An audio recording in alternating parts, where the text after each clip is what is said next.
They thought he didn't belong there. When Samuel Callahan walked into that courtroom, not a single person expected much from him. His suit was a little too worn at the elbows, his tie slightly crooked, and his shoes showed more scuff than shine. But the way he held himself steady, upright, unshaken, said more than his appearance ever could. He wasn't a lawyer, never claimed to be. Just a man fighting to keep his grandmother's home from being swallowed up by a bank that saw families as numbers and homes as assets. Judge Harold Grayson sat behind the bench, peering down over half-rimmed glasses, the faintest trace of a smirk tugging at one corner of his mouth. He gave his gavel a light tap and said with dry amusement, "Mr. Callahan, representing yourself today?" Sam met the judge's gaze and answered evenly, "Yes, Your Honor." Across the aisle, Bryce Stanton, the bank's lead attorney, straightened his cufflinks and offered a smug glance to his assistant. Stanton was the type of lawyer who didn't need to raise his voice to dominate a room. He'd won dozens of cases like this before bulldozing folks who couldn't afford proper legal counsel. To him, Sam wasn't a threat, he was a warm-up. Stanton leaned over and muttered just loud enough, "This'll be over before lunch." His assistant chuckled. Sam heard it. They wanted him to, but he didn't react. He'd been underestimated before. He was used to people looking past him. That's why he was here. Judge Grayson flipped through the case file with visible boredom. "This is a foreclosure dispute, correct?" Sam nodded. "Yes, sir. My grandmother's house. And you think you can argue this case against Mr. Stanton?" "I don't think, Your Honor. I know." A hush fell over the room, punctuated by a few soft laughs from the corporate side. But beneath the ridicule was something else, something quieter, a flicker of unease. The judge sighed and shook his head. "All right then, let's get started." What no one in that room knew, not the judge, not the high-priced lawyer, not the spectators, was that Sam Callahan hadn't come to survive this fight. He'd come to win it. Bryce Stanton knew this courtroom like the back of his hand. He thrived in it, the polished wood, the silent jurors, the sharp exchange of words cloaked in civility. It was all a game to him, and today's matchup barely worth his full attention. He adjusted his tailored jacket with deliberate care and stood when the judge gave him the nod. With a voice smooth as silk and practiced over countless victories, he began. "Ladies and gentlemen, this case is straightforward," Stanton said, gesturing briefly towards Sam without even looking at him. "The property in question was foreclosed on properly and lawfully. My client, an established financial institution, followed every step of the legal process. Deadlines were met, contracts upheld. This isn't about feelings, it's about facts. And the facts show that Mr. Callahan failed to meet his obligations. Painful, sure, but the law isn't about pain, it's about process." He paused for effect, letting the room absorb his words. And the process was followed. Every box checked, every document signed. There is no wrongdoing here, just a man who refuses to accept reality. Stanton returned to his seat with his hands folded neatly, his eyes calm. His message was clear. This case was already over. Sam sat still, his hands resting lightly on the table. He didn't flinch. He didn't fumble. Instead, he slowly stood and let the silence stretch just a moment longer before speaking. "Your Honor, ladies and gentlemen." His voice was calm, steady. "Mr. Stanton is right about one thing: the law is clear. But clarity means nothing if it's being twisted. And I intend to show that while his client claims to follow the law, they do not follow it truthfully." Stanton raised an eyebrow, clearly amused. Judge Grayson leaned back, arms crossed, half curious, half weary. Sam continued, "For 6 months I've studied foreclosure law. I've read the contracts, the filings, the procedures. I've learned how banks move paperwork, how they sell mortgages from one hand to another. I've also learned how those transactions are supposed to happen legally." He paused, lifting a slim folder from the table. "Your Honor, before I present my arguments, I'd like to request full discovery." Grayson straightened slightly. "Discovery? On what grounds?" Sam met his gaze directly. Because I believe the plaintiff is hiding something, specifically fraud. The word hit the room like a sudden chill. Stanton's smile faded. He leaned forward. Your Honor, this is ridiculous. There is no fraud. This is a stall tactic. Sam didn't take his eyes off the judge. If I'm wrong, the documents will prove it. But if I'm right, then this foreclosure is illegal. Judge Grayson rubbed his chin, then finally nodded. What exactly are you alleging, Mr. Callahan? Sam lifted two pieces of paper from his folder. Your Honor, these are copies of the original mortgage documents, one from the original filing and one from a modification submitted months later. The signatures don't match. Grayson took the papers and studied them. The courtroom leaned in the usual rustling and coughing, fading to silence. I know my grandmother's signature, Sam said quietly. That second one, it's not hers, and I can prove she couldn't have signed it. She was in the hospital recovering from a stroke the day that signature was dated. The judge's brow furrowed. Mr. Stanton, can your client produce the original signed documents for review? Stanton hesitated. It was brief, but it was there. We will need time to retrieve them. That's fine, Sam replied. I'll wait. The tone of the room changed. The low hum of certainty that had surrounded Stanton's case was starting to fade. And in its place, there was something else, something heavier. Doubt. Sam wasn't done. He reached for another document. Your Honor, this mortgage didn't just change hands once. It was sold 3 times before it landed with the current lender. Each of those transfers should have included proper endorsements, legal sign-offs from one party to the next. But the final transfer, it has no signature at all. The judge flipped through the papers slowly, then looked up with a frown.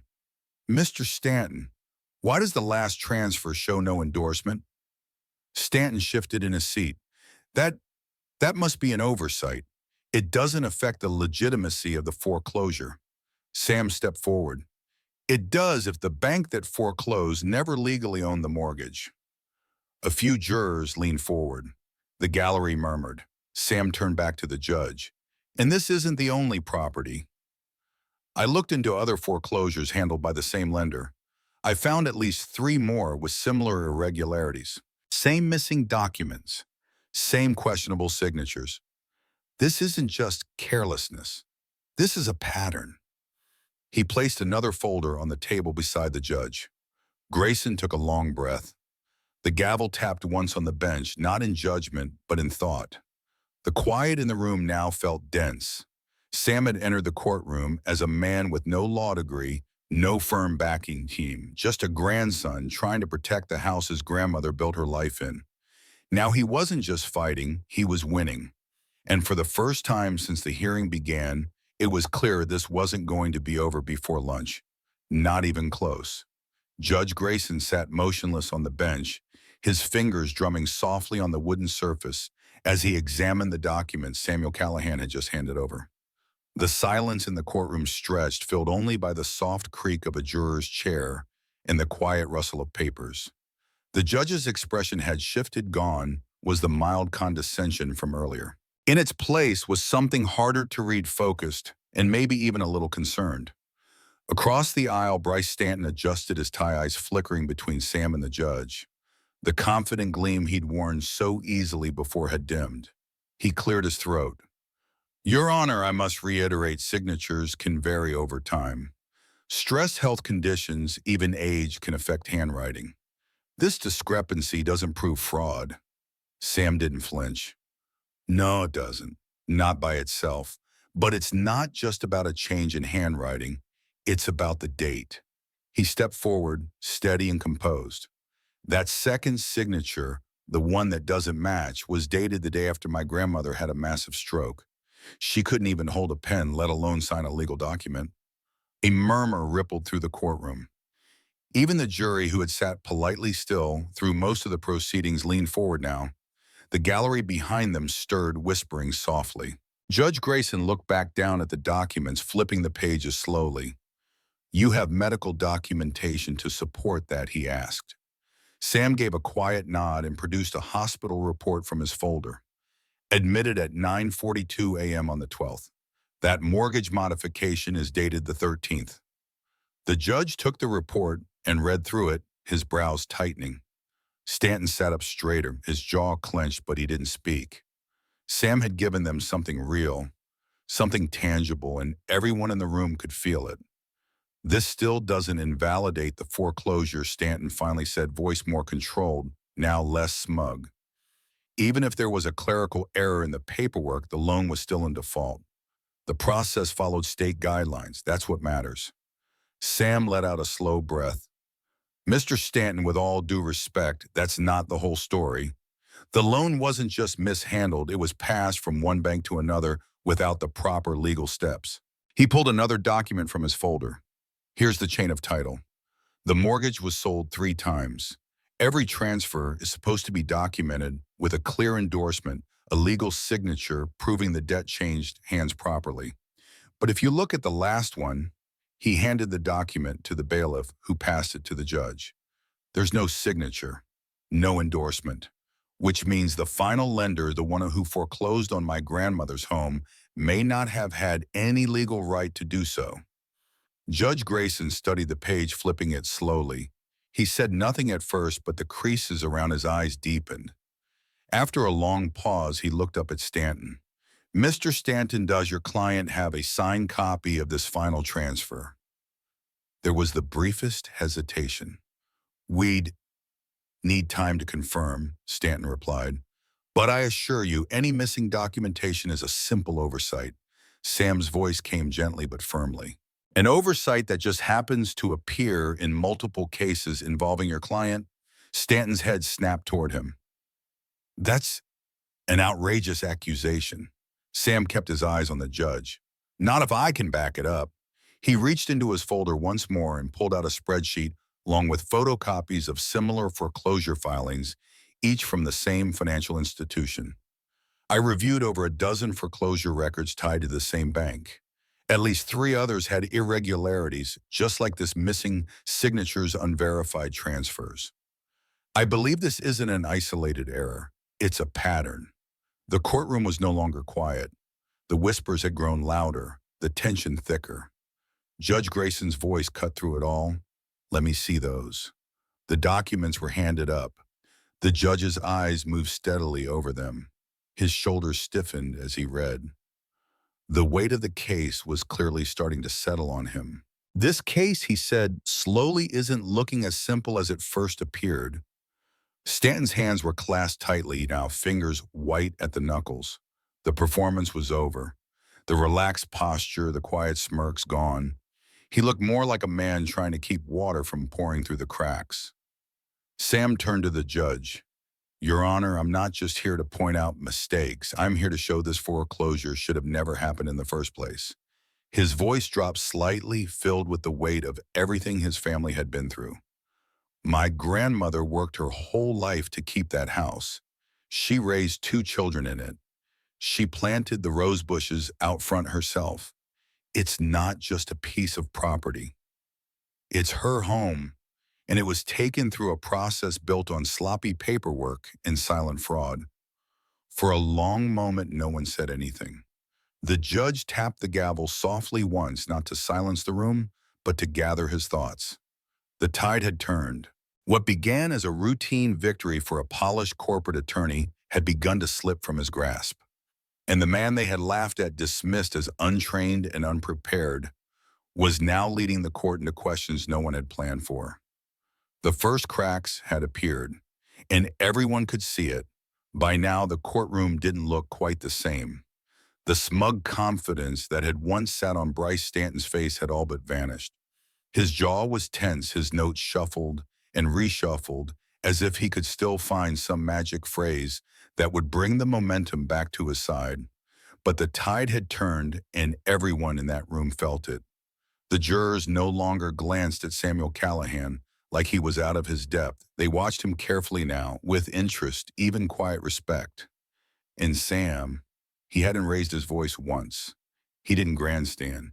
He just kept going piece by piece, pulling back the curtain on something much bigger than one foreclosure. He stood again, holding a file gently between both hands. Your Honor, he said, his voice calm, there's more. This isn't just about my grandmother's house. It's about how this bank has been operating across multiple cases in multiple counties. Judge Grayson looked up from his notes, the weariness of earlier replaced with attention. Go on. Sam walked slowly to the bailiff and handed over a set of documents. These are court filings from 3 other foreclosure cases handled by this same bank. In all of them, there were discrepancies, missing endorsements, suspicious signatures, unverified ownership transfers, almost the same as mine. Stanton stood abruptly. Your Honor, this is a sideshow. These cases are unrelated and irrelevant to the matter at hand. The judge didn't flinch. Sit down, Mr. Stanton. If Mr. Callahan has found a pattern of misconduct by your client that is very much relevant. Stanton sat biting back his frustration while Sam continued. I took time to trace the loan paths in these cases. In each one, the mortgages were passed from one entity to another, often without proper documentation. In some cases, there were gaps of months, sometimes years, where the chain of ownership wasn't legally accounted for. But foreclosures were still pushed through. He paused, letting the silence stretch, then looked up. These banks are counting on people not having the resources to question the paperwork. They're betting no one will check if the signatures match or if the endorsements are even there. And most of the time, they're right. A low murmur passed through the courtroom gallery. Judge Grayson tapped a finger against the bench, flipping through one of the newly submitted cases. His expression hardened. This is troubling. Sam nodded. It's more than that, Your Honor. It's deliberate. Stanton stood again, his voice sharper now. Your Honor, I must object to the suggestion that my client has engaged in criminal behavior. Mr. Callahan is not a legal professional. He's speculating wildly. I'm not speculating, Sam said, his voice level. I'm showing a pattern. And I have a witness. That word landed hard. The judge looked up. A witness, Sam nodded. Yes, sir. The person who notarized the second mortgage modification, the one with the questionable signature. I was able to track her down just yesterday. She agreed to come forward. Stanton was on his feet in an instant. Your Honor, this is completely irregular. This witness wasn't disclosed, and the defense didn't give notice. This should not be allowed. Judge Grayson didn't respond right away. Instead, he looked at Sam. Why didn't you list this witness sooner? Sam answered honestly. Because I just found her. And what she told me, it changes everything. Grayson's eyes studied him. A long pause followed. Then finally he spoke. I'll allow it. Stanton sat down stiff as a board. Around them, the atmosphere grew thick with anticipation. Something was about to break. The door at the back of the courtroom creaked open and a woman stepped in. She looked nervous, mid-50s, maybe in a plain navy blouse, clutching her purse a little too tightly. She moved slowly toward the stand, pausing at the rail. Please state your name and occupation for the record, the judge said. She cleared her throat, voice barely above a whisper. Linda Myers. I'm a licensed notary public. Sam stepped forward gently. Miss Myers, do you recall notarizing a mortgage modification for Alma Callahan earlier this year? She nodded slowly. Yes, I remember. And were you present when she signed it? She hesitated, her eyes flicking to Stanton before settling back on Sam. No, I wasn't. A gasp rippled through the courtroom. Stanton stood. Objection, hearsay. She's testifying to something she didn't witness. Judge Grayson held up a hand. Overruled. Sit down. Sam continued, his tone even. Miss Myers, did you see anyone else sign that document? Her voice shook slightly. No. A representative from the bank gave me the papers and told me they were already signed. I was asked to just notarize them. The silence that followed was deafening. She just admitted to notarizing a legal document without verifying the signature, a direct violation of notary law, and a blow to the legitimacy of the entire foreclosure. Judge Grayson's voice was low but firm. Miss Myers, do you understand the legal implications of what you've just said? Tears welled in her eyes. Yes, sir. I didn't know at the time, but I should have. Stanton slumped back into his chair, rubbing his temples. Sam turned to the judge. Your Honor, between the forged signature, the missing endorsements, and now this witness testimony, I move that this foreclosure be declared null and void. The home was taken under false pretenses. And now we have the proof. The judge sat in silence for several moments, then exhaled through his nose, the weight of it all pressing in. Slowly, he picked up his gavel, and with a single echoing knock, everything changed. But the fight wasn't over yet. Sam had more to say, because this case, now unraveling in front of everyone, was never just about paperwork. It was about what happens when regular people are pushed to the edge and find the strength to push back. The courtroom felt still in a way that was different from before, like holding a breath that wouldn't quite release. Linda Myers sat on the witness stand, her hands folded tightly in her lap, her knuckles pale.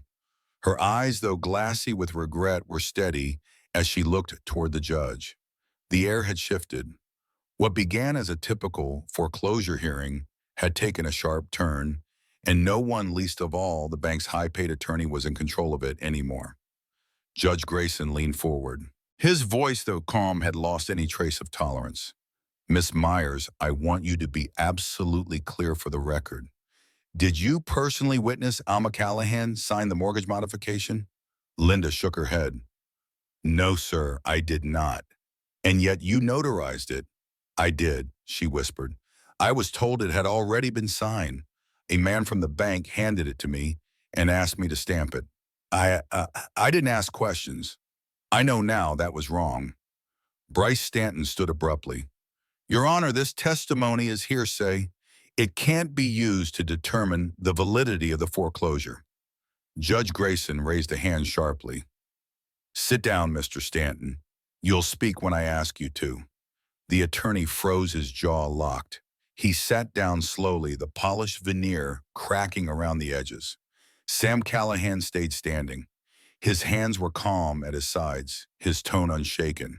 Miss Myers, he said gently, were you ever given any reason to believe that my grandmother had seen that document before it was notarized? Linda's voice wavered, but she didn't look away. No, I was told it was part of some paperwork they were trying to get processed quickly. I didn't think anyone would notice. The words lingered like dust in sunlight. For the first time, someone inside the bank had admitted to bending the rules, and it wasn't a clerical error anymore. It was a deliberate act, and it made the whole case tremble at the foundation. Judge Grayson exhaled slowly, the weight of the moment settling over his shoulders. Miss Myers, he said carefully, do you understand the legal consequences of falsifying a notary certification? She nodded, her voice cracking. Yes, sir, I didn't know how serious it was back then. But I do now. Sam's eyes never left her face. There was no triumph in his expression, just something solemn. This wasn't a win. It was the uncovering of something that should never have happened to begin with. He turned back to the judge. Your Honor, we now have direct testimony that the document used to take my grandmother's house was notarized without her presence or consent. That document should never have been legal in the first place.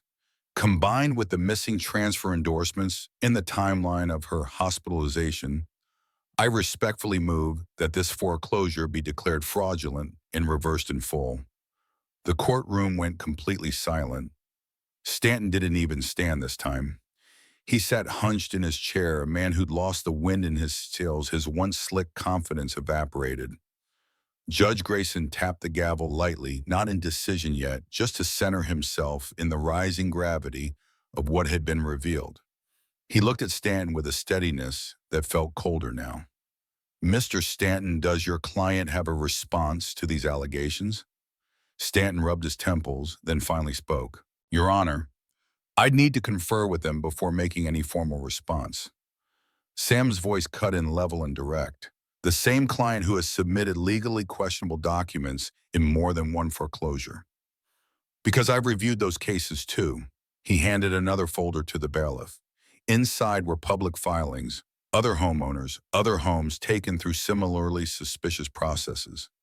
Not all were as detailed as Sam's, but the trend was undeniable. Where there should have been endorsements, there were blanks. Where there should have been notarized verification, there were shortcuts, patterns, not mistakes habits. Judge Grayson flipped through the papers, his brow low. This is a serious allegation, Mr. Callahan. Yes, sir, Sam replied softly, and it's a serious problem. The judge stared at the evidence for a long time. When he finally spoke again, his voice was measured but no longer dismissive. This court recognizes the mounting evidence of irregularities and potential fraud in this case. Unless the plaintiff can produce original properly executed documents to refute these claims, the foreclosure stands on shaky legal ground. Sam nodded once silently, the strength in his posture never wavering. The judge looked back to Linda Myers. You're excused, Miss Myers, but I advise you to seek legal counsel. What you have admitted today may have larger implications. She nodded tearfully, gathered her things, and stepped down from the stand, her footsteps quiet but heavy.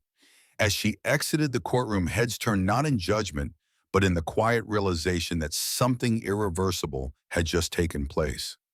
Sam remained standing, the weight of the last hours settling over him like a quiet storm. He wasn't a lawyer. He wasn't trained for this. But he had done what no one expected. He brought the truth to light.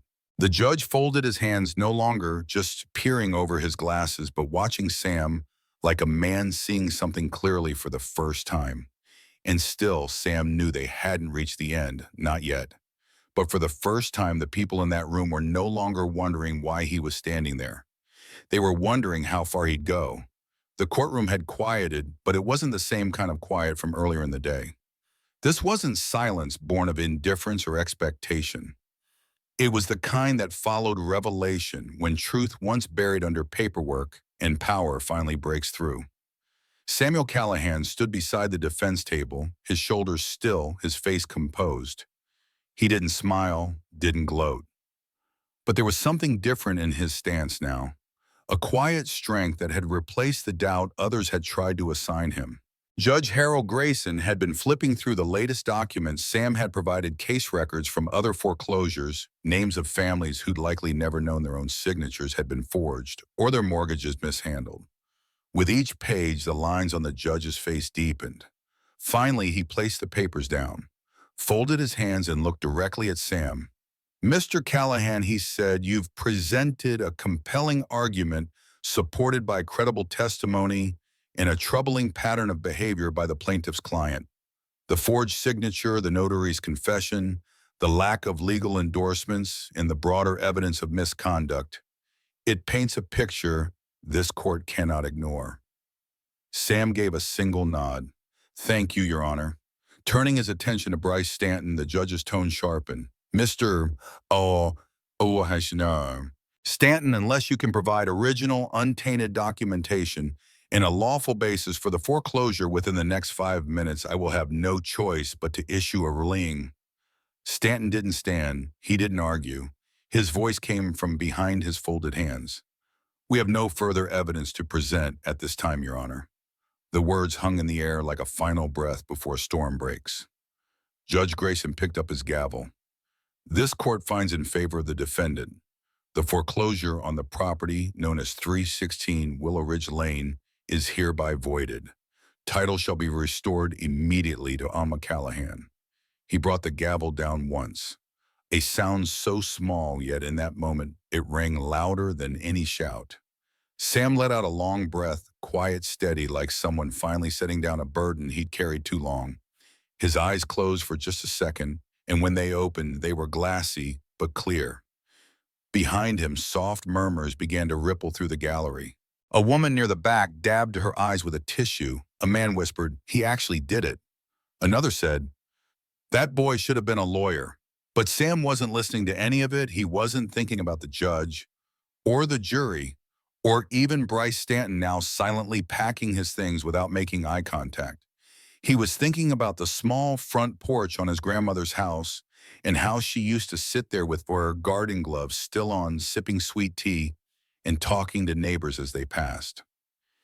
He was thinking about the Sunday dinners she used to make, slow-roasted chicken green beans cooked in bacon fat and cornbread so warm it melted the butter. And he was thinking about how close she'd come to losing all of it because Someone thought her life's work was just another asset to be moved on a spreadsheet. But not anymore. Not today. Sam stepped outside into the late afternoon sun, the heavy wooden doors of the courthouse swinging shut behind him. The light was soft golden, the kind that warms your skin without asking. He paused on the top step, closed his eyes, and let the moment settle. He had done it. Not with money, not with power, not with a fancy degree or a team of attorneys behind him. He'd done it with truth, with persistence, with love for the woman who raised him and the home she had poured her heart into. Behind him, a few people filed out of the courtroom. He heard snippets, his name pieces of praise, but he didn't turn around. He didn't need applause. He hadn't come for recognition. He had come for justice, and justice hard-earned and humbly received had finally arrived. Sam Callahan didn't linger on the courthouse steps. After a few moments in the warm afternoon light, he made his way down slowly, his worn shoes pressing softly against the concrete. The case was over. The house was safe. But what lingered wasn't triumph, it was stillness. That quiet kind of peace that only comes when something heavy has been carried to the very end and finally carefully set down. He didn't look back at the courtroom doors. He didn't need to. What mattered was ahead of him now. He walked to his car and sat behind the wheel, resting his hands on the steering wheel for a long while before turning the key. His phone buzzed once, a text from a neighbor we heard. "Thank you for fighting." Sam smiled faintly, not for praise, but for the simple truth of it. He had fought, not because he wanted to, but because he couldn't stand by, because someone had to say this isn't right, even when the room full of suits and gavels assumed he wouldn't dare. And in the end, he hadn't just protected four walls and a roof. He'd protected memories, a life, a legacy. As he pulled away from the courthouse and headed home, the world didn't look too different. The trees still waved gently in the wind. The sun still stretched long shadows across the road. But something inside him had changed. The boy who used to believe the system only listened to the powerful had proven at least once that it could also listen to the determined. This story wasn't just about a man defending his grandmother's home. It was about the power of standing up even when no one believes you can, about staying steady when the odds are tilted, and about how truth, no matter how quietly spoken, can still shake the walls. Sam didn't have a title.